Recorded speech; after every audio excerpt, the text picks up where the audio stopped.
spanning loopt op tussen Nederland en Venezuela en dat gaat over de toenemende spanningen tussen ons buurland en Nederland, een ander land binnen het Koninkrijk. En dat heeft onder meer te maken met de beslissing vanuit Nederland binnen de Europese Unie om de herverkiezing van president Nicolás Maduro niet te erkennen. In een reactie daarop heeft Venezuela gezegd dat Nederland niet meer dan 3 diplomaten in het land mag hebben. Dus de rest moet het land uit.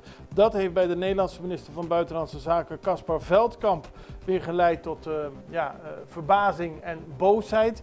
Hij heeft de zaakgelastigde van Venezuela op het matje geroepen en laat weten dat hij zeker zal komen met een tegenreactie, maar daarover eerst overleg moet voeren met andere partners in de Europese Unie.